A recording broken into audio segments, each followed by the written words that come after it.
d'être réunis, d'apprendre ces choses-là, mais d'un autre côté aussi, c'est une hujja qui peut être contre nous. Parce que ça, ces cours, c'est ce qu'on vit tous les jours. D'accord? À chaque fois, on se doit d'adorer Allah subhanahu wa ta'ala à travers le fait de lui obéir dans ce qu'il ordonne et de délaisser ce qu'il a interdit. Donc ces choses-là, on vit avec.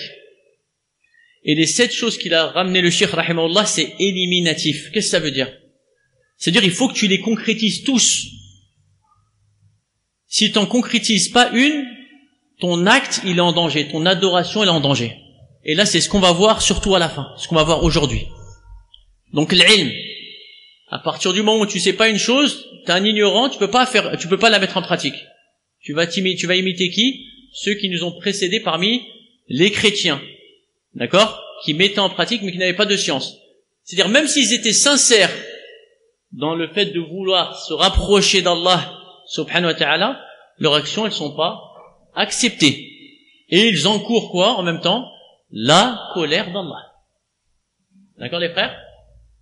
Et ils sont égarés dans ce qu'ils font. C'est compris, les frères? Donc, l'ilm. Ensuite, le mahabba. L'amour. Aimer cette chose-là. La concrétiser. C'est-à-dire, c'est possible, comme on a vu, qu'une personne va mettre en pratique une chose de la religion, d'accord? Mais que son moteur, le moteur de cette action, c'est quoi? L'amour d'Allah. Certains, à travers des adorations, ils arrivent à vouloir, par exemple, l'agrément des gens. C'est-à-dire, ils vont faire des adorations apparentes, mais elles ne leur sont pas bénéfiques. Pourquoi? Parce qu'elle n'est pas faite par amour d'Allah subhanahu wa ta'ala. Mais plutôt par quoi? Par amour de la renommée. Par amour de l'argent. Certaines personnes, elles peuvent faire des adorations, pourquoi? Pour le seul but de quoi? De gagner de l'argent. C'est-à-dire, c'est possible qu'en réalité, quand tu suis l'étape, tu vois l'ilm, ou l'amal, c'est possible que tu aies l'amal, mais que ton amal, il est pas bon.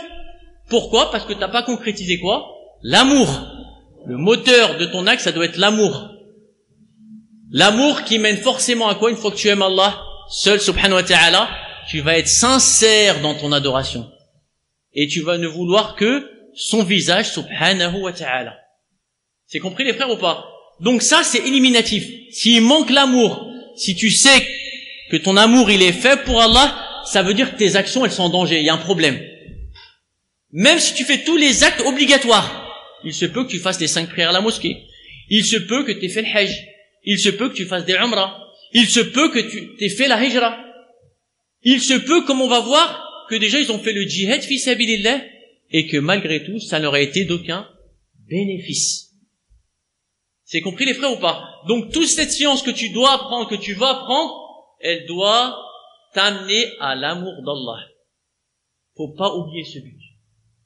La science que tu apprends, tous les ulum, que ce soit dans la langue arabe, que ce soit dans l'usul, que ce soit et surtout dans la aqida, elle doit te rajouter de quoi? De l'amour d'Allah. Si elle t'apporte pas ça, ça peut être quoi? Une hujja alayk yawm al-qiyamah. C'est-à-dire que t'as pas appris ce qui t'a été bénéfique dans ta vie. C'est possible que tu as appris, mais qu'en fait, comme on a dit, cette science, elle va être néfaste pour toi. Et on le voit dans la Saha Da'awiyya maintenant. On le voit que le grand problème dans la communauté, c'est quoi? C'est l'ikhlas. La science, elle est présente. Tout le monde transfère. Tout le monde fait des statuts. Tout le monde connaît à peu près. Mais qu'est-ce qui se passe? Il y a un problème. On le voit à travers quoi? On peut voir la division qu'il y a en nos seins. On est tous divisés. Donc on voit bien qu'en fait, il y a un problème. Et le problème qu'on va voir, c'est quoi? C'est l'ikhlas. C'est ce qui va dire le cheikh, rahimahullah ta'ala. Donc tout ça pour vous dire quoi? Que ces choses, on te doit de les concrétiser. La science, l'amour sincère qui va ramener à de la détermination, la vraie, et pas de la fausse détermination, comme le font les hypocrites. Et avec cette vraie détermination, qu'est-ce qui se passe? Tu vas forcément passer à l'action. Tu vas forcément passer à l'action, et c'était là où on s'était arrêté dans le dernier cours. Donc le cheikh, il a dit, concernant le 4e degré, la mise en pratique. Beaucoup de gens, quand ils se déterminent à agir, ou lorsqu'ils agissent, délaissent leurs actes, lorsque les personnes qu'ils vénèrent, comme les chouyours ou autres, prennent connaissance de cela. Donc ça, comme on a dit, c'est ce qu'il a vécu le cheikh. Il y a des gens, le cheikh rahimahullah, il leur a fait da'wa. Il les a appelés au tawhid, à adorer Allah seul. D'accord? Et donc de délaisser les idoles et les awliya, les sidiflen, etc. C'est possible qu'une personne a été convaincue de cet appel. Mais le problème, qu'est-ce qui va se passer? Par crainte, d'accord, ou par amour de ces gens-là qu'il vénère. Et là, on va voir une chose très importante. Quand il a dit des personnes qu'il vénère comme les chouyours, c'est-à-dire les savants ou les parents, etc., ils ont un droit à ce ta'zim. C'est-à-dire c'est pas une vénération qui est pas bonne. C'est-à-dire ces gens-là, tu te dois de les respecter. Mais ils ne doivent pas passer au-dessus de quoi? Du respect de la religion. Même si tu aimes les méchéirs, même si tu aimes tes parents, s'ils t'ordonnent à diverger de la religion d'Allah, là tu ne dois pas leur obéir. Et à quiconque. Personne a le droit à l'obéissance mutlaqa, c'est-à-dire l'obéissance totale. Si ce n'est Allah et son prophète, alayhi salatu wassalam.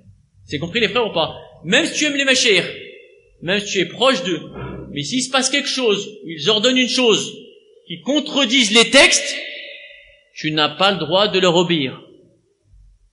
Et après, il y a un débat à voir. Si maintenant tu diverges avec ton shir, ou tu diverges avec un frère, d'accord, un étudiant en sciences, ou un frère qui donne des cours, etc., il y a des manières de faire. Tu vas la voir, la personne. D'accord? La personne, elle ne doit pas être fermée au conseil. S'il y a un problème, tu vas voir la personne. Ça sert à rien de quoi? De parler derrière le dos. D'accord? Ou d'essayer de faire la scission entre les gens. Tu vas voir la personne. Ça, c'est une chose qui manque chez les frères. Ce manque de courage. D'accord? Toujours, ce qui se passe, c'est des choses qui sont faites par derrière. Si la personne, tu vois qu'il a fait faux, tu vas voir la personne et le conseiller. D'accord? Et ne pas propager ce qu'il a fait avant de quoi? Avant de l'avoir conseillé, etc. De la meilleure des manières. C'est compris ça les frères ou pas? Et c'est ça qui manque. Il n'y a pas de honte en cela. On se doit de conseiller, de devenir des hommes, de parler aux gens en face. D'accord? Et qu'il y a une chose qui nous déplaît chez un shir ou chez un étudiant, il n'y a pas de mal d'aller le voir de la meilleure des manières et de le conseiller. Est-ce que quelqu'un qui est infaillible, les frères? Personne n'est infaillible. D'accord? Personne est infaillible et tout le monde a le droit au conseil. Donc il n'y a pas de mal à aller les conseiller. Donc le problème, quand il y a une exagération dans quoi? Dans le respect, qu'est-ce qui va se passer? Tu veux pas qu'il entende que tu as divergé avec lui. Comme ça s'est passé ici. Là. Donc il y a des gens qui étaient convaincus de la da'wah de Cheikh Mohammed Abdul Wahhab rahimahullah. Ils étaient convaincus que le tawhid c'était la vérité. Il ne fallait pas adorer les awliya, les sidi foulen et les sidi foulen. Le problème c'est quoi? Qu'il avait honte de quoi? Ou peur, ou il vénérait trop, c'est quoi? Les méchéirs de son époque. Et il faut savoir que les méchéirs de son époque c'était les plus nombreux. D'accord? C'était les plus nombreux à son époque. Il faut savoir que Shirk il a commencé, il était gharib. C'était un étranger dans sa da'wah. Comme toutes les da'wahs qui sont venues. D'accord? Elles commencent toujours étrangères. D'accord? Mais si tu es convaincu, tu te dois d'être déterminé dans l'application. وَلَا تَخَافْ لَوْمَةَ لَائِمٍ. Et tu ne crains le reproche de personne. Surtout quand c'est appuyé par des preuves. T'es sûr, t'as l'argumentaire. Tu as fait les choses quoi? Avec conviction. D'accord les frères? Mais pour cela, il faut les faire avec conviction, réellement. Comprendre la chose. Ne pas suivre aveuglément. Parce que beaucoup parmi les frères, malheureusement, beaucoup, ils suivent aveuglément. C'est-à-dire, ils suivent le groupe, comme il s'est passé en Algérie, durant la fitna. Ils suivent le nombre. Exactement ce qu'on enseigne, c'est exactement l'inverse. De pas suivre le nombre.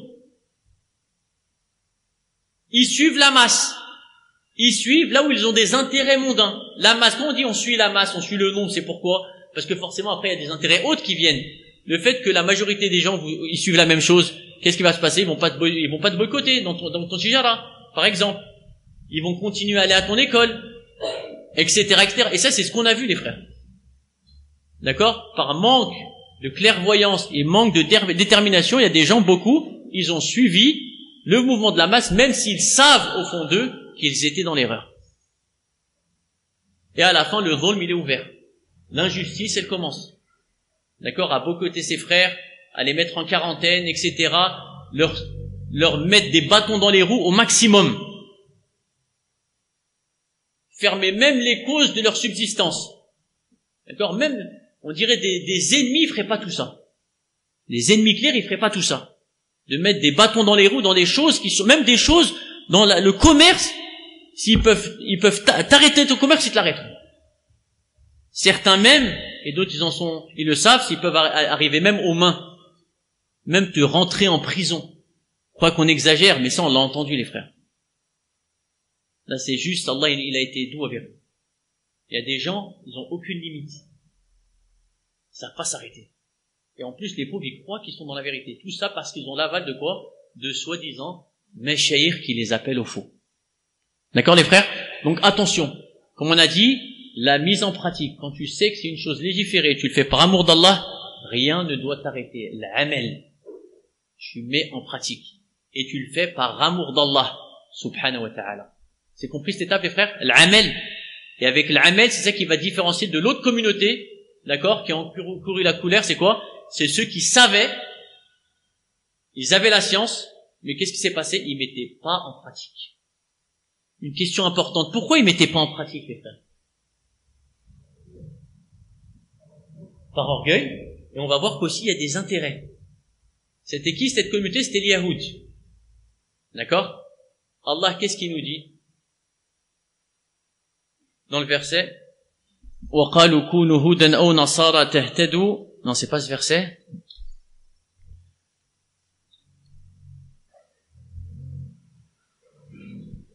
Où Allah il nous dit, Surat al-Baqarah, c'est qui? لَتَجِدَنَّ أَشَدَّ النَّاسِ عَدَاوَةً لِلَّذِينَ آمَنُوا الْيَهُودَ وَالَّذِينَ أَشْرَكُوا. Tu verras, sur le Maïda, tu verras les gens les plus acharnés contre les croyants, les Yahoud, les Juifs, et les gens, les polythéistes. Pourquoi les frères? Parce qu'ils aiment trop la dunya. Ils aiment trop la dunya. Allah il nous dit quoi sur les Juifs? وَلَا يَتَمَنَّوْنَهُ أَبَدًا. La mort, ils ne l'espéreront jamais. بِمَا قَدَّمَتْ أَيْدِيهِمْ. Parce qu'ils savent ce qu'ils ont. Ils sont trop attachés à la dunya. Et l'amour de la dunya, souvent, ça contredit quoi? Les intérêts de la religion. Donc forcément, ils savent que c'est la vérité, mais leur amour de la dunya, il est quoi? Il est trop fort. Pourquoi? Pour appliquer la chose. Vous avez compris les frères ou pas? Il est là le problème. Parce que ça contredit leur intérêt. D'accord? Donc ils vont tout faire pour que leur intérêt reste. Comment? En simulant. S'ils savent que l'intérêt il est avec les croyants, ils vont simuler. Donc c'est l'inverse de quoi? C'est l'inverse de l'amour d'Allah. Eux, ils aiment la dunya. Ils vont simuler. C'est leur vie, c'est comme ça. Et les ordres d'Allah, quand il leur plaît pas, qu'est-ce qu'ils vont faire? Ils vont ruser pour les détourner de leur sens. C'est ça leur caractéristique ou pas? Donc vous comprenez pourquoi les gens ils appliquent pas? Même au bled on l'entend ça. On sait mais on n'applique pas. Pourquoi ils n'appliquent pas? Parce que ça contredit, cette religion elle contredit leurs intérêts. Leurs intérêts mondains avec ça, ils vont arrêter les choix. Ils vont arrêter de voler les gens, ils vont arrêter de voler les gens, ils vont arrêter de voler l'héritage. D'accord? Donc tous ces problèmes-là, du manque d'application, c'est quoi? C'est que l'amour de la dunya, il est trop fort. Et si tu travailles pas dans ça, ton amour d'Allah, qu'est-ce qui va se passer? L'amour de la dunya, il va quoi? Prendre le dessus. Le cœur, les frères, il est fragile. Le cœur, il est fragile et il s'attache. C'est-à-dire, personne n'est à l'abri. D'accord? Pourquoi, à votre avis, on fait toujours la dua, on doit toujours faire la dua, muqallib al-qulub, thabbit qulubana ala dinik. Pourquoi? Parce que le cœur, il bouge trop. Si tu ne nourris pas tout le temps de l'amour d'Allah, de la connaissance d'Allah, qu'est-ce qui va se passer? Il va s'attacher. Même si tu es dans les adorations. Et qu'est-ce qui va se passer? Ta niya, elle va changer. Ta niya, elle va changer. Au fur et à mesure du temps, tu vas voir que tu étudies, tu as une bonne niya, et après tu vas étudier pour autre chose. Tu vas étudier pour qu'on dise de toi que tu as fait ci, que tu es un tel, que tu as fait la silsila de ci. Tu vas étudier pour arriver à quoi? À avoir une teskia. Tu vas étudier pour avoir de l'argent. Et ça, c'est des choses qui sont vécues, les frères. Il y en a, ils avaient commencé avec une bonne niya, mais après, qu'est-ce qui se passe? La niya, elle va changer.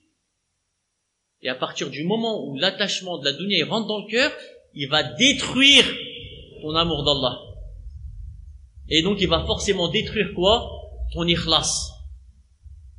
Il y a un hadith qui est probant dans cela, les frères. Le prophète alayhi salam, il a comparé l'amour de quelqu'un envers l'argent et envers la notoriété. Il a comparé quoi? Ils ne sont pas plus néfastes que deux loups affamés en face d'un troupeau. Les loups affamés. Ça veut dire que l'amour d'autre qu'Allah, qu'est-ce qui va se passer? Il va détruire ton amour d'Allah.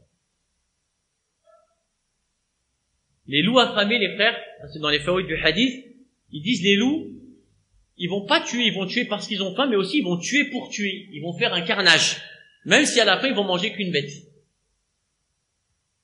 D'accord? Et là, le problème, c'est ça, que l'amour d'autre qu'Allah, qui que ce soit, quel qu'il soit, ça peut être l'amour de l'argent, ça peut être l'amour de la notoriété, ça peut être l'amour des savants, ça peut être l'amour de qui que ce soit. Il va détruire ton amour.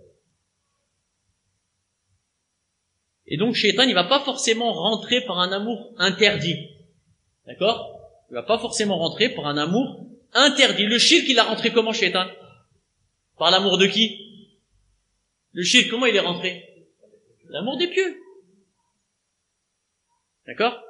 On va dire ceux qui ils aiment une chose interdite, c'est clair. Ils savent que c'est interdit, mais au moins ils sont un peu mieux placés. Ils savent que c'est interdit. Mais le problème, c'est quand tu rentres par une porte, un amour qui est légiféré, voire obligatoire. C'est-à-dire, c'est un amour qui est peut-être obligatoire, le fait d'aimer les pieux, d'aimer les savants, d'aimer les parents, etc. D'accord? Mais qu'est-ce qui va se passer? S'il dépasse son seuil, il va être néfaste. C'est compris, les frères, ou pas? Donc, quand on dit l'amel, c'est l'amel qui est mebni sur quoi? Sur la mahabba, sur l'amour d'Allah Azza wa Jal. Et cet amour-là, on se doit de le travailler. Et toutes les adorations, elles sont faites pour ça. Pour se rappeler tout le temps d'Allah subhanahu wa ta'ala. Pourquoi les 5 prières, elles sont, comment on dit, elles sont éparpillées ou dispatchées dans le temps, les frères? Pour que tu te rappelles d'Allah. T'as pas un moment où tu vas l'oublier. Tôt le matin, au dhur, au milieu de la journée, au maghrib et au isha. Regardez. Parce qu'on est tous on divague dans quoi? Dans nos occupations. On se disperse dans nos occupations. C'est normal. D'accord? Mais ces adorations-là, elles sont faites pour quoi? Pour tout le temps revenir. Répondre à l'appel d'Allah. Que l'au-delà, c'est mieux. Même le siyam Ramadan, des choses qui sont autorisées, comme manger et boire, tu les délaisses, lillah. En fait, le musulman, il doit être détaché de tout. Même du manger et de boire. Même ça, il les délaisse pour Allah subhanahu wa ta'ala. D'accord? Toutes les adorations, elles sont faites pour quoi? Elles sont faites pour qu'on se rappelle de quoi? On se rappelle d'Allah subhanahu wa ta'ala. Donc, attention de faire des adorations et vouloir, à travers ça, des intérêts mondains. Ça, c'est ce qu'il y a de plus vil. Ça, c'est ce qu'il y a de plus vil. À travers des choses de la religion, vouloir quoi? En réalité, au fond de son cœur, le seul but de la personne, c'est quoi? Le seul but, c'est quoi? C'est les intérêts mondains. D'accord, les frères? Donc, l'amel qui fait que tu te parfais en toi-même. Et l'amel, le vrai. Donc, quand on dit l'ilm ou l'amel, c'est l'amel qui est construit sur quoi? Sur une mahabba, sur l'amour d'Allah Azza wa Jalla. Une mahabba qui doit être solide et que tu te dois de travailler. À travers quoi, les frères? Tout le monde, on devrait lire le Coran. Cet amour d'Allah, comment on l'a, les frères? Comment on va il va être dans nos cœurs? À travers le Coran, sa parole. C'est là où Allah Azza wa Jalla se décrit. D'accord? Tu vois ce qu'il a fait, subhanahu wa ta'ala, comme création. Tous les versets, c'est sur cela, les frères. Tous les versets, c'est sur Tawhid. Donc ça doit nous faire quoi? Naître l'amour d'Allah. Et comment tu sais si vraiment tu aimes Allah? Aussi, si ça se reflète dans ta langue. C'est quoi dont tu parles le plus? D'accord? Quand tu aimes une chose, on en parle tout le temps ou pas, les frères? On n'a qu'à voir avec les gens de la dunya. Quand ils aiment le foot, chaque discussion, c'est quoi? Ils vont ramener le foot à l'intérieur. Si la personne, elle aime la tijara, chaque discussion, il va rentrer la tijara dedans. Il va parler que de ça, les projets. Il y a un bon projet là, il y a un bon, là ça marche pas, etc. Donc ça, c'est quoi, les frères? Ça, c'est des signes que la personne est quoi? Elle est attachée. Tu le vois ça à travers quoi? Sa langue. De quoi il parle plus? D'accord? Mais si quelqu'un il aime Allah, qu'est-ce qu'il va se passer? Il va parler souvent d'Allah et du rappel d'Allah. Le rappel de l'au-delà, etc. Et ne pas oublier le but de la création qui est son adoration. Donc ça, les frères, donc ça c'est des fadiha. Ça c'est des, comment dire en français, des humiliations ou des, en fait, des choses qui te trahissent. Hein? Qui te dévoilent. Voilà. D'accord? À travers la personne, tu peux savoir si elle est attachée à quoi à travers de ce qu'elle va parler le plus. Donc, et à travers ça, tu vas savoir à quoi elle est attachée. Un âme sakin, là, c'est des sujets, ils sont tous les mêmes. Il y en a, c'est le foot. On parle même pas d'un amour religieux, là. Ils font ça toute la journée. Regardez les résumés de matchs. Regardez les résultats de tous les championnats. Ligue des champions, après la Coupe du Monde, après la Coupe d'Afrique, après la CAN. Ils supportent tout le monde. Il y en a même, ils sont mis dans le championnat algérien maintenant. Mais ils parlent que de ça, c'est qui. On voit à chaque fois dans les quartiers, c'est quoi? On voit pas toutes leurs couleurs, là, bizarres, là? Amoré, je sais pas quoi, dans le cœur. Vous voyez ces phrases, ça? Ces phrases de personnes normales. Oui, tu es dans mon cœur, dans mon âme. Regardez, leur cœur, il a été fragile. Regardez à quoi il s'est attaché. Sans s'en rendre compte. Regardez à quoi ils sont attachés. À des gens qui jouent au foot. Ou à d'autres choses. D'accord? Comme on a dit, on a cette la tijara. Que ça. Toute la journée. En train d'essayer de faire des affaires. Même en faisant du zulm aux frères. D'accord, les frères? Donc, il faut craindre Allah Azza wa Jal. Donc, l'amel. Le vrai amel. Donc, à chaque fois qu'on dit l'ilm ou l'amel, c'est l'amel qui est basé sur quoi? Sur l'amour d'Allah subhanahu wa ta'ala. Et cet amour d'Allah, c'est lui qui va ramener à l'étape d'après qui est l'ikhlas. Où le cheikh dit, quant au 5e degré, l'ikhlas, nombreux sont les gens qui œuvrent, mais qui ne vouent pas leur acte exclusivement à Allah. Donc ça, c'est terrible aussi. Et le cheikh, à travers son expérience, regardez dans le 2e, 3e, 4e, beaucoup, il dit beaucoup. Aktharun nas, kathirun minan nas. Donc en fait, beaucoup, ils sont éliminés. Regardez, le 1er degré, c'est quoi? Il dit quoi? فأكثر الناس لم يحب الرسول أكثر الناس لم يحب الرسول dans العزم وكثير من الناس dans العمل وكثير من الناس. Regardez, les gens ils partent. Les gens ils partent. À chaque fois, chaque étape, tu perds des personnes. Et le cheikh, rahimahullah, s'il n'était pas sincère, il n'aurait pas appelé à la sincérité, parce que des gens qui sont avec lui, s'ils sont pas sincères, la sincérité, leur manque de sincérité revient sur qui? Il retombe sur eux. Mais malgré ça, le shirk, il veut pour que toi tu sois sincère dans tes actes, même si c'est des actes de dévotion, même si tu appelles au tawhid, il veut de la sincérité, même si tu fais da'wa. On a du mal à croire qu'il y a des gens, les frères, qui font da'wa, mais qui sont pas sincères. Ça peut être choquant. Ça existe. Ça existait dans toutes les époques. Il y en a, ils font le djihad et ils sont pas sincères. Ça c'est venu dans les hadiths. C'est pas inventé. La majorité des hypocrites de ma communauté, c'est les récitateurs. Donc c'est des gens qui ont appris le Coran. D'accord? Donc c'est pas des choses impossibles. Donc si tu travailles pas ta sincérité et ton amour d'Allah, qu'est-ce qui va se passer? Tu vas faire des actes, même si tu vas tenir dans certains actes qui sont forts. D'accord? Parce qu'on a dit quoi? Les hypocrites, c'est quand ils se dévoilent. Plus l'adoration, elle devient de plus en plus dure. D'accord? Dans les salawats, quand le fajr il est à 3h40, etc., il y aura de moins en moins de personnes. Et quand l'isha il est tard aussi. Donc c'est là où tu vas voir les gens, ils commencent à être éliminés. D'accord? Dans le djihad fi sabilillah.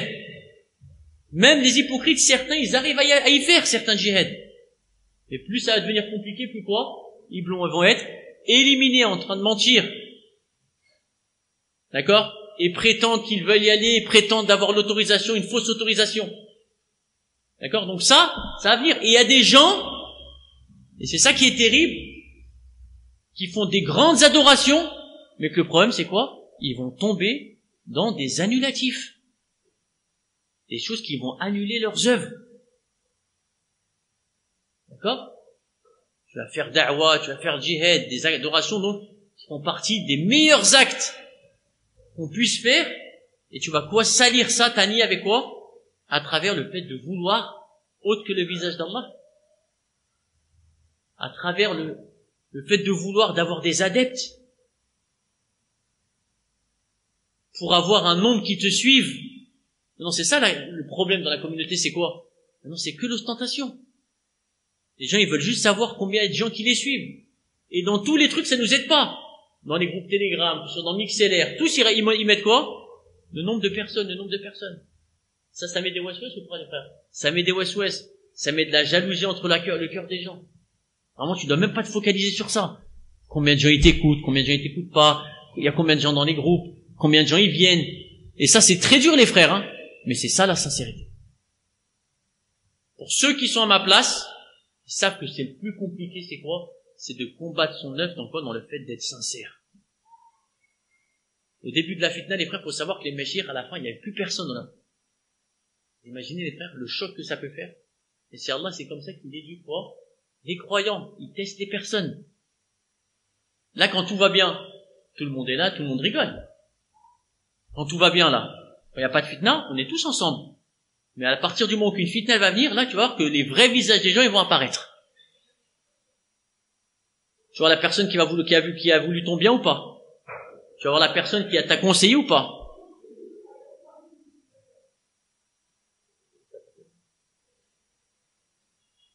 Et c'est là où tu vas voir quoi, le fond des gens. La réalité des gens. Là, on connaît personne. Là, on se connaît pas, les frères. On se connaît pas. Là, on va dire, on est retombé à zéro. Jusqu'à la prochaine fitna où on va voir en réalité qui voulait le bien et qui voulait le mal. Qui est sincère dans ses démarches.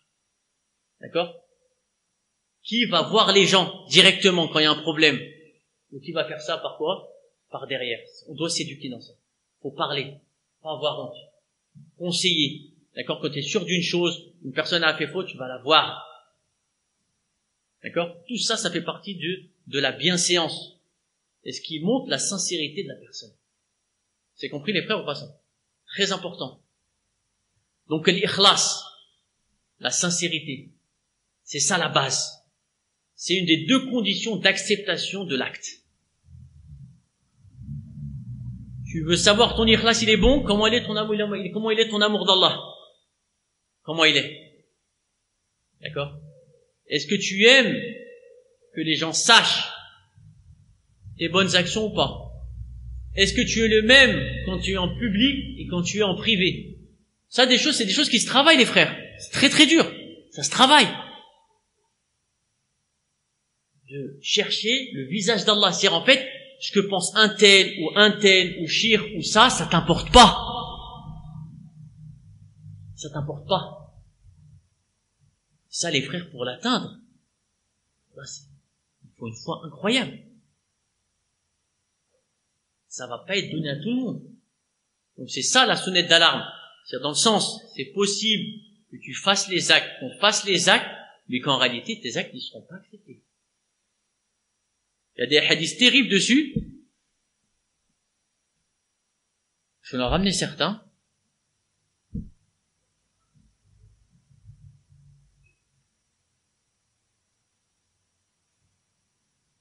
Par exemple, d'après Thawban, radiyallahu anhu, le prophète alayhi salam a dit, certes, je connais des gens de ma communauté qui viendront le jour du jugement avec des actes comme la montagne de Tihama, qu'Allah rendra comme de la poussière éparpillée.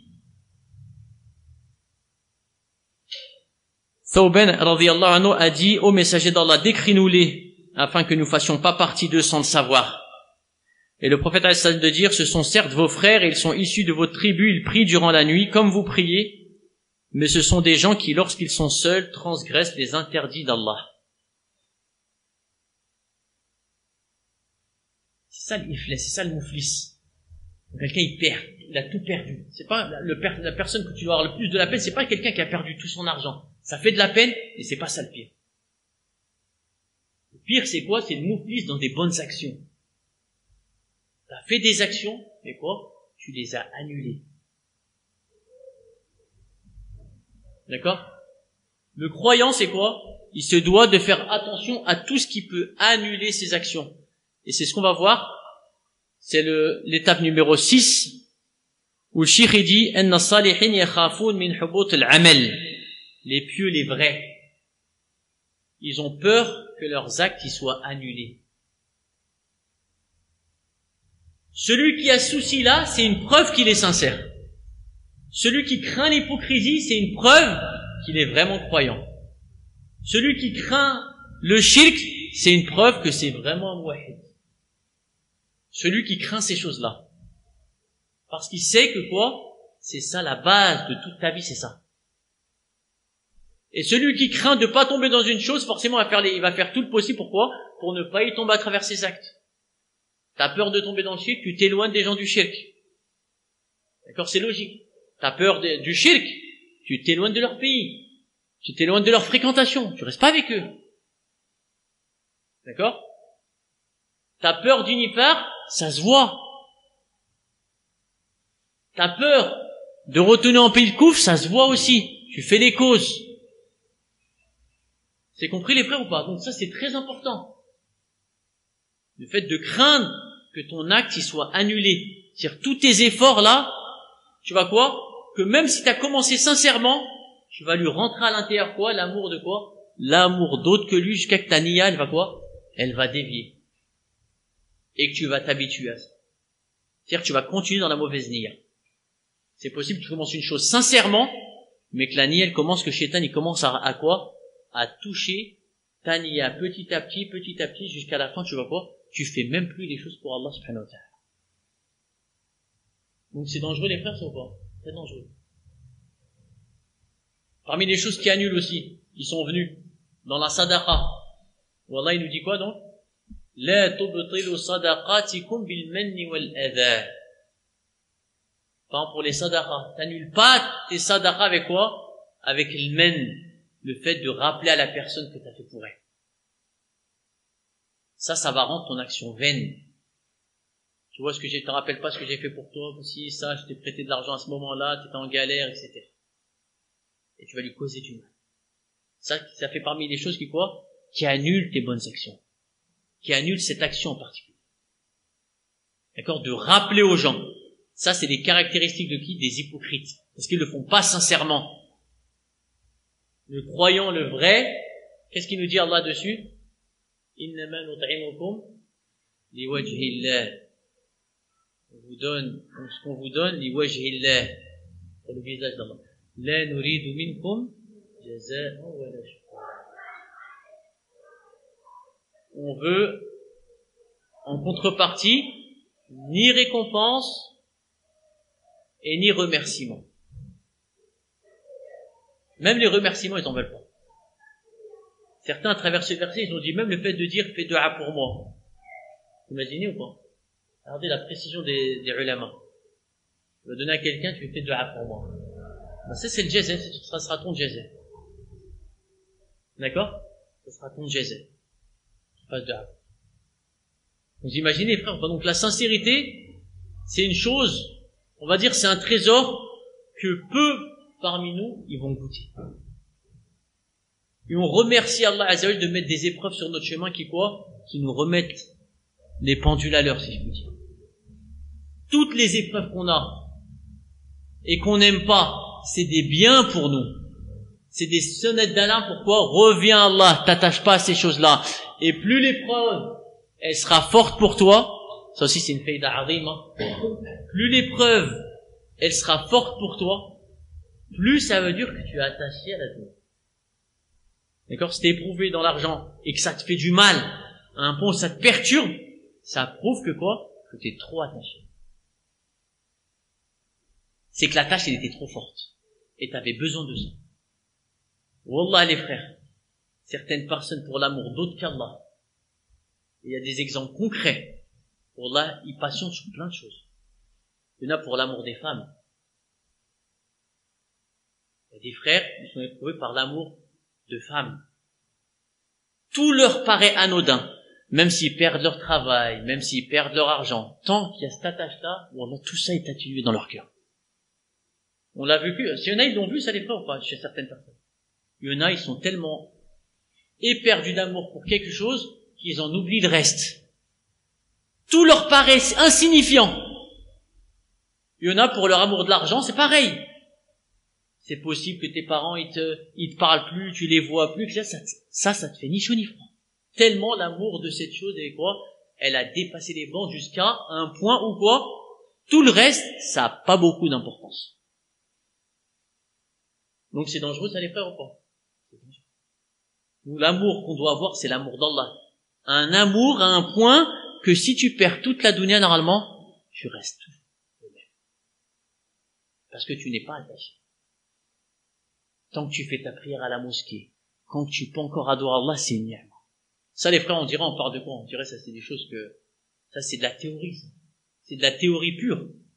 Mais malheureusement, c'est là où on doit arriver. Et malheureusement, il y a des choses où on y arrive dans l'amour d'autre qu'Allah. Avec l'amour d'autre qu'Allah, on arrive à atténuer le fait d'avoir des épreuves. Et ça, les frères, je pense que tout le monde l'a vécu. Tout le monde l'a vécu. Que tellement on est attaché à une chose, tout ce qui peut te toucher, ça t'est insignifiant. Malheureusement, les exemples qu'on a dans nos têtes, c'est pas avec l'amour d'Allah. C'est pas l'amour d'Allah. Peut-être c'est l'amour d'une chose interdite. Il y en a, c'est les jeux vidéo. Je sais pas, j'essaie de donner des exemples qui vont toucher, qui vont essayer on a eu du vécu dessus. Il y en a pour les jeux vidéo, ils mangent plus. Même manger, ils mangent plus.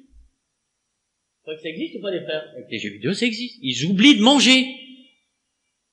Ils l'oublient. Ils l'oublient.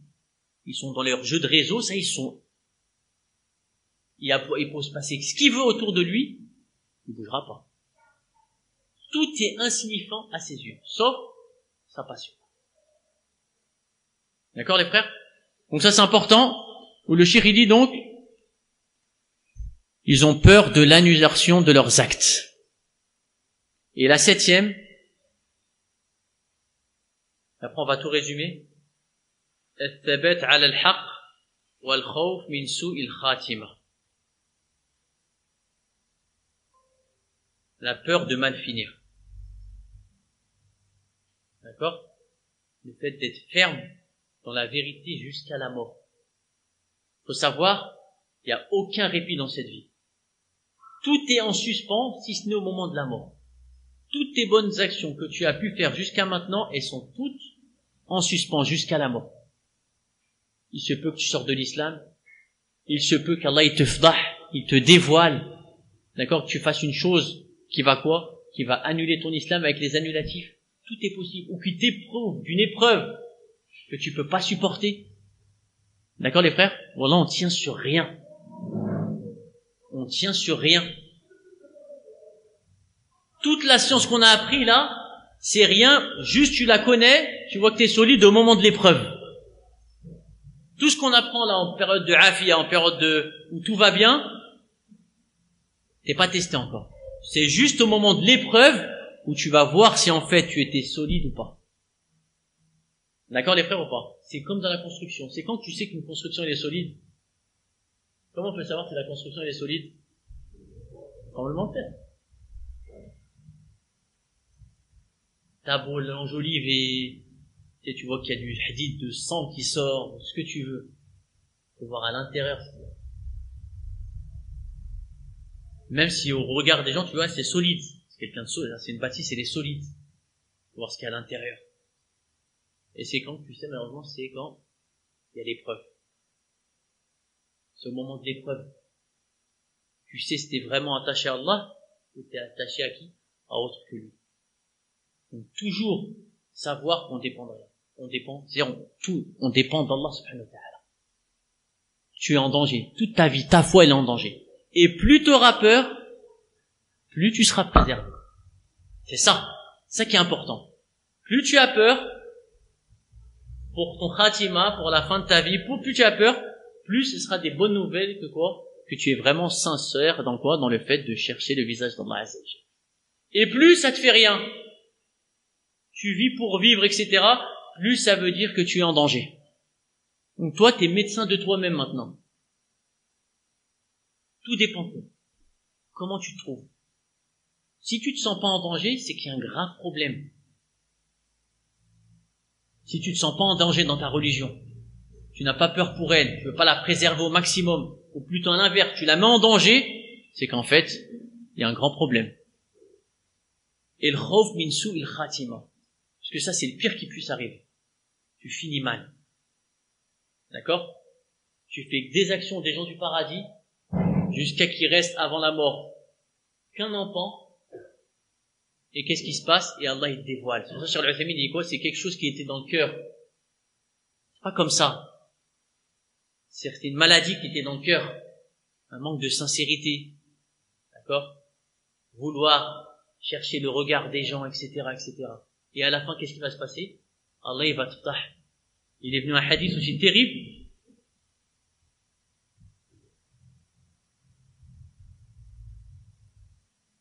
Si ça marche.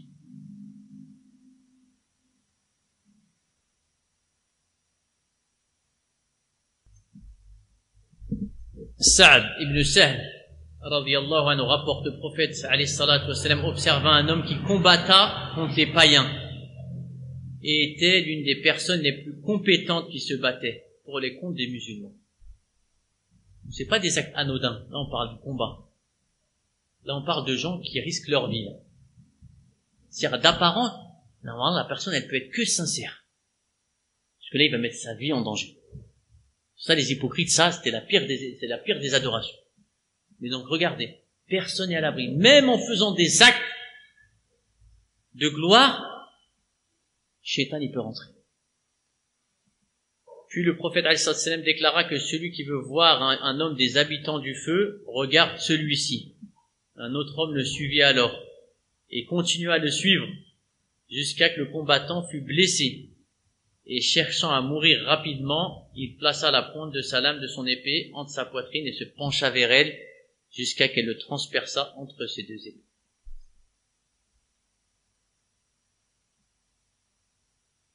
Et le prophète a de dire, une personne peut faire des actes qui semblent aux gens comme les actes des gens du paradis, alors qu'en fait, il fait partie des habitants du feu, et l'inverse. Donc ces frères, c'est dangereux ou pas les frères? Toute ta vie, tu peux faire des choses bien. Tu peux faire des umrah, des hajj, etc., etc. Mais c'est pas ça le but.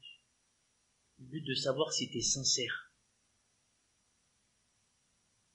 Wallah, la sincérité, les frères, si on devrait ne cesser d'en parler. Tous les mashayikh, les ulama, quand ils commençaient leur livre, le hadith, ils commençaient par ce hadith. Innamal a'malu binniyat. Parce qu'ils savent que c'est la base. Que sans ça, t'es perdu. Sans ça, tu vas peut-être gagner. Les gens, ils vont parler en bien de toi, mais auprès d'Allah. Donc les frères, c'est dangereux ou pas? La sincérité. Donc quand il a dit shirk, la cinquième étape, la sincérité, tout découle, tout va ensemble. Le fait d'être sincère, le fait de craindre que notre action elle soit annulée, et le fait de demander à Allah la bonne fin, tout ça c'est relié. Tout ça c'est relié à l'ikhlas. C'est l'épreuve de l'ikhlas, la concrétisation de l'ikhlas. Donc le amal seul, en réalité même le amal seul, il suffit pas. Juste si tu es sincère. Qu'est-ce qu'on en tire les frères? Qui tu peux résumer ça? Donc c'est quoi le but? Qu'est-ce qu'on en tire de ces cours-là? Qu'est-ce qu'on en tire? Que le plus important, c'est la sincérité. Revoir.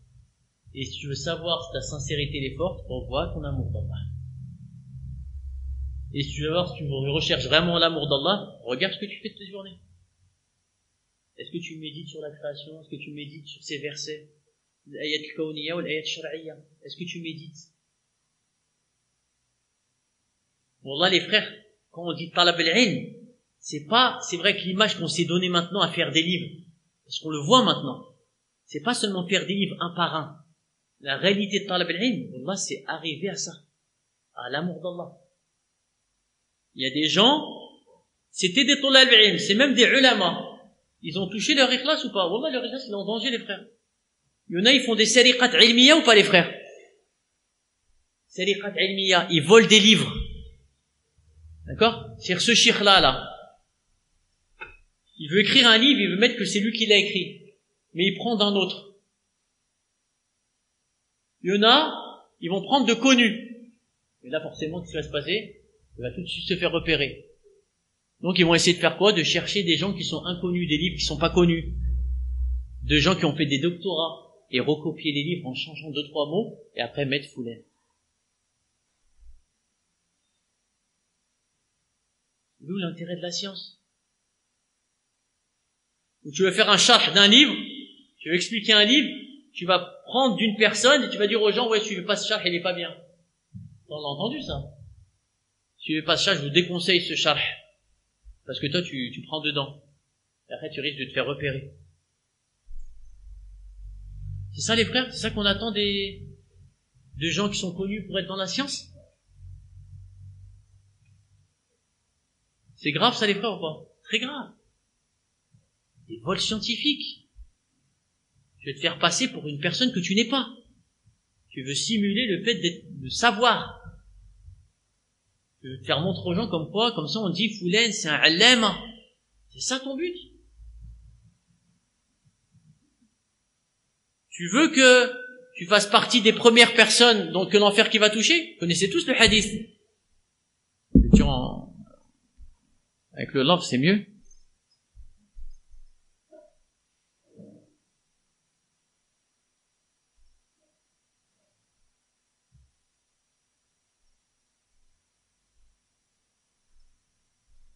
On va trouver. Je dis en français. D'après Abu Huraira, radiyallahu anhu, le prophète alayhi salam a dit, certes, les premiers des hommes qui seront jugés, dans une autre version, qui vont entrer en enfer, seront un homme qui est mort en martyr. Il sera apporté, Allah lui fera reconnaître ses bienfaits sur lui, il les reconnaîtra. Et il va dire, qu'as-tu fait avec ces bienfaits? Il dira, j'ai combattu pour toi jusqu'à ce que je meure en martyr. Allah va dire, tu mens. Tu as plutôt combattu pour que l'on dise que tu étais courageux, et cela a été dit. Ensuite, Allah va ordonner qu'il soit traîné sur son visage jusqu'à qu'il soit jeté en enfer. Quand on parle des grandes adorations, djihad, il est mort sur ce chemin-là. Et Allah lui dira, tu mens. Deuxième personne, un homme qui a appris la science, l'a enseigné, et a lu le Coran. C'est ça qui est terrible. Ça, chaque fois on essaie de rapporter la sincérité, l'apprentissage, le vrai apprentissage qui t'apprend la crainte d'Allah Azza wa Jal. Et si tu veux la tester, regarde dans les salawat al-khams, juste les salawat al-khams. Commentez dans tes salawat. Là, il y a personne qui te voit. D'accord? Non, si, les gens ils te voient, Allah il barik. L'apparent, il n'y a rien à dire. T'as tout appris comme il fallait. D'accord? La position des mains, etc. En apparent, ils vont dire, lui, il a le khushu'. Mais qu'est-ce qu'il y a à l'intérieur? Comment ça à l'intérieur? Je disais aux frères, c'est comme dans les BD, vous vous rappelez les frères, quand il y avait une bulle là? Si on verrait à quoi on pense dans salat, imaginez? Les gens, ils verraient à quoi tu penses en salat. Tu vois la bulle comme ça. L'autre, il est en train de mettre une lucarne. Chacun en fonction de ses passions. Il pense à ça. L'autre, il est en train de construire. C'est ça, les frères, ou pas? L'autre, il est en train de faire une khutbah. C'est-à-dire, même si on va dire que c'est un truc bien, t'as pas pensé à ça. Même tu penses à un truc bien religieusement, t'es en train de préparer un, ça n'a rien à voir, en salat. Donc c'est là. T'as beau être un étudiant ou un savant, tout le monde t'aime bien, mais si t'es en salat, t'es pas là, mon frère. C'est à cause de science. Ça n'a pas été bénéfique en réalité. Parce que nous, c'est quoi qu'on cherche? C'est qu'on cherche que les gens vont nous trouver bien, c'est pas ça le but. Il y a des gens, c'est qu'il y en a, ils cherchent quoi? Ils cherchent juste le regard des gens. Avoir un aspect, comme ça, les gens, ils le respectent, etc. Ce que tu dois chercher, c'est l'agrément d'Allah. Et cet agrément d'Allah, tu le sais à travers quoi? À travers ce que tu fais comme adoration. Si que tu vois en salat t'es ailleurs, c'est qu'il y a un grand problème. Même si t'es arrivé à l'aqidah tahawiyya.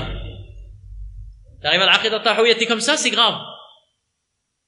C'est-à-dire que t'es dans cet état-là, et tu le sais que t'es dans quel état. Bah c'est grave. Tu dois même pas le dire. C'est la honte de dire que t'as étudié, alors que t'es encore dans cet état, tu sais que t'es dans un état grave. Au niveau de ta salat, au niveau de tes adorations, etc. Tu le dis pas. C'est comme quelqu'un, il travaille dans un métier, on va dire, qui est un peu, pas, on va dire, rabaissant, ou quoi que ce soit, il travaille dans un métier, il dit, ouais, moi, j'ai un bac plus 10, en fait, en médecine. C'est rabaissant ou ça, en fait, ça n'a pas servi. Ton bac plus 10, t'as pas servi. Vous voyez ce que je veux dire, les frères, ou pas? Ben, donc, là, toute cette science, si elle t'a pas ramené au minimum à quoi? À essayer de craindre Allah, dans les différentes adorations, en salat, pendant le jeûne, etc. Donc, c'est un grave problème. C'est compris les frères? Donc ça, ce savant-là, donc il va dire en plus, tu as lu le Coran, il a dit, j'ai appris la science, je l'ai enseigné, j'ai lu le Coran. Ça, beaucoup de gens, ils n'ont pas fait ça. Cette personne, elle a pris du temps à faire ça, à apprendre la science. Elle a voyagé peut-être. Apprendre la science, c'est pas facile. S'asseoir durant les cours, etc., pendant des heures, et voyager, un pays que tu connais pas, c'est pas facile. Apprendre le Coran par cœur, c'est facile, c'est les frères, c'est pas facile. Il y a beaucoup, ils peuvent pas le faire. Et pourtant, regardez, il a fait toutes ces choses, tout cela pour toi. Et Allah lui dire, tu mens. Tu as appris la science pour qu'on dise que tu es un savant et que tu as lu le Coran, pour que l'on dise que tu es un lecteur, et tout cela a été dit. Voilà ta récompense. C'est ça, Tania? Tu veux qu'on dise de toi? Tu l'as eu? C'est bon? T'es alam al-Maghrib, alam al-Islami, t'as eu tout ça? Voilà. Tu l'as eu. C'est ça que tu voulais? Toi, tu t'étonnes de gens. Il y a des sites, des fois Telegram, ils ont l'aval de Mashaïr. Ils leur font des tests qu'il y a, t'as honte. Cheikh al-Allama, Fulan, alladhi jahada fillah haqiqi. Le cheikh, il lit ça sur lui, ça lui fait rien. Ils disent, ce site-là, il est approuvé par un tel parmi les mashayikh. Et ces gens-là, les suiveurs, qui ont du rouleau sur toi, ils te donnent des appellations et ça te fait rien. Et tu les appuies en plus. Tu dis, machallah, j'ai vu, il est bien. C'est grave. On est où là? Donc Allah, il lui dira, tu mens. On a dit ça pour qu'il a été dit. Ça a été dit. Ensuite, Allah va ordonner qu'il soit traîné sur son visage jusqu'à qu'il soit jeté dans le feu. Et la dernière personne, c'est quelqu'un qui a fait des sadaqat. Donc les choses qui sont les plus dures pour le nefs. Donner de son argent, donner de son âme et donner de son temps dans la science. Imagine, t'enseignes, prends ton temps, tu viens, t'es là, et à la fin, t'as tout perdu. Encore si la personne, donc, on se remet pas en question tout le temps. Mes frères, la sincérité. Toujours revoir un cours sur la sincérité, tu dois jamais le délaisser. Tous les versets où Allah dit mukhlisin lahu din, on est concerné. C'est pas seulement sur al-shirk. Wa ma umiru illa liya'budu Allah mukhlisin lahu din, même chacun à son niveau. C'est sur al-shirk, mais c'est sur al-tawhid de faire attention à ce que leur niya elle change et que tu souhaites à travers des œuvres de l'au-delà d'ici-bas. Ça c'est le pire. من كان يريد العاجلة عجلنا له ما نشاء لمن نريد. Celui qui cherche l'ajila, donc là, musta'jil, l'ici-bas. Allah il lui donnera ce qu'il voudra. ثم جعلنا له جهنم يصلى. Et ensuite il aura l'enfer. Humilié et délaissé.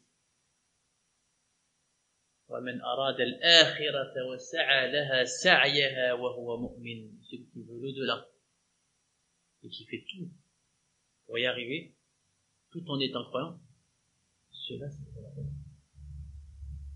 Tous les versets des frères sur l'ikhlas, ils nous concernent. Tous les versets qui mettent en garde contre le shirk, ils nous concernent.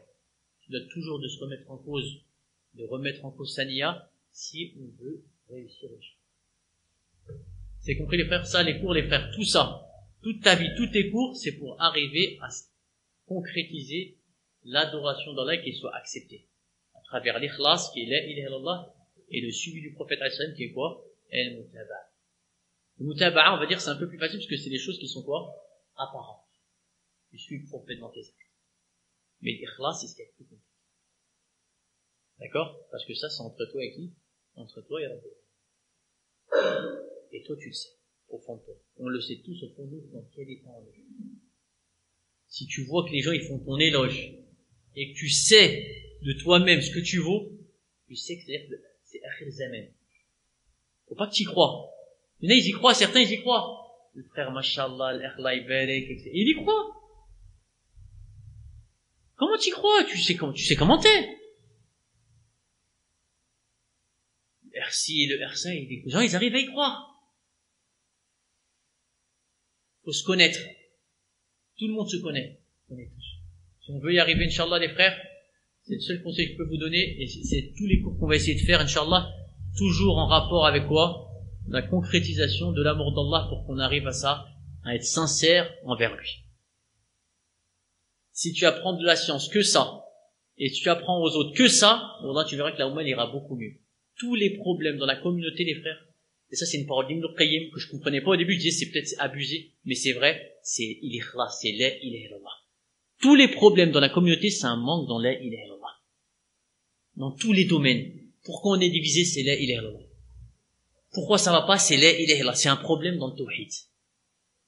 Et le problème, c'est pas un problème dans le tawhid, les définitions qu'on connaît par cœur. Que là, entre nous, il n'y a pas de problème. Même entre nous, là, dans le saf qu'on est, il y a des graves manquements. Parce que quoi, le problème, c'est la ilaha illallah. C'est la sincérité. C'est compris les frères ou pas? Pas se dire, tous les problèmes, pourquoi on est divisé, même nous, entre nous? C'est quoi le problème? C'est la sincérité. Il y a des gens, ils trompent les autres avec leur tezkiya. Ils veulent des tezkiya. C'est ça leur but. Il y a des gens, ils gèrent à avoir la proximité d'un shir parmi les étudiants. Et eux, après, ils trompent les gens qui le suivent. D'accord? Tout ça, les problèmes, ça vient de quoi? Du manque de sincérité. Mais malgré tout, même si l'étudiant, il fait ça, ce sera pas une excuse pour le suiveur. C'est pas une excuse pour les suiveurs. Toi, tu te dois de suivre la vérité. Même si la personne que tu as suivie, elle s'est égarée, tu dois pas la suivre. Tu dois suivre la vérité. Tu la suis pas. Regardez Shaitan, où Allah il nous dit quoi sur Fir'aun? فَاسْتَخَفَّ قَوْمَهُ فَأَطَاعُوهُ. Donc il a استخف, ils étaient khfif, ils comprenaient pas. C'est-à-dire فَاسْتَخَفَّ قَوْمَهُ فَأَطَاعُوهُ. Ils lui ont obéi. Les gens de son époque, au temps de Pharaon, ils lui ont obéi. Mais Allah il dit quoi? إِنَّهُمْ كَانُوا قَوْمًا فَاسِقِينَ. C'est vrai, vous avez pris pour des bêtes, vous l'avez obéi dans ce que vous lui avez dit, mais pourquoi aussi?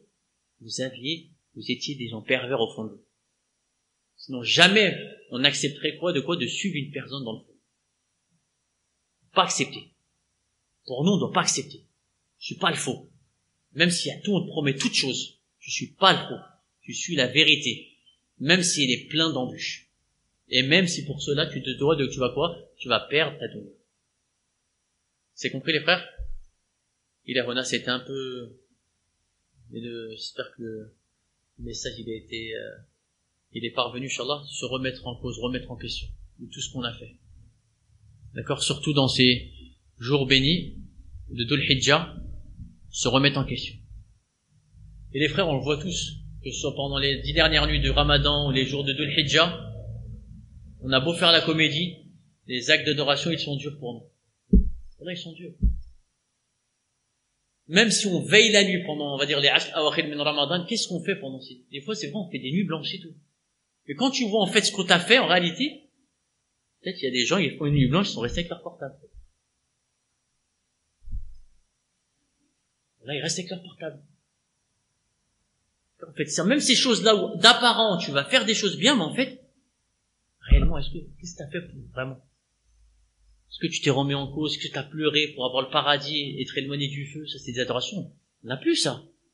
Vraiment, une personne, elle fait dua, tu dis, Ya Rabbi, préserve-moi de l'enfer. Vraiment. Aussi sincère que quand tu lui demandes ta subsistance. Ça arrive, ça, les frères, ou pas? Bon, allez. Aussi sincère, un souci. Ya Rabbi, préserve-moi de l'enfer. Je dis pas qu'on le dit pas, mais est-ce qu'on le dit de la manière qu'on fait pour des choses qui sont moins importantes forcément, peut-être des choses de la dunya? Ça, les questions qu'il faut se poser. Et si on veut savoir si on va arriver auprès d'Allah être sincère, c'est ça. C'est avec ces choses-là. Est-ce que tu cherches l'au-delà? Tu cherches Allah et l'au-delà ou pas? Ou est-ce que tu cherches quoi? Des débris de la vie d'ici-bas. إلى هنا الفهم سبحانك وبحمدك أشهد أن لا إله إلا أنت أستغفرك وأتوب إليك.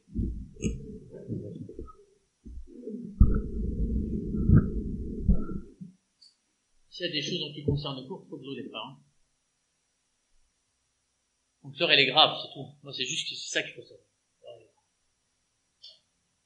Il faut se remettre en question, faut voir pourquoi on apprend la science, quelle science on apprend. D'accord? Une personne, même si elle apprend pas, voilà, si elle médite le Coran, voilà, il a la khair. D'accord?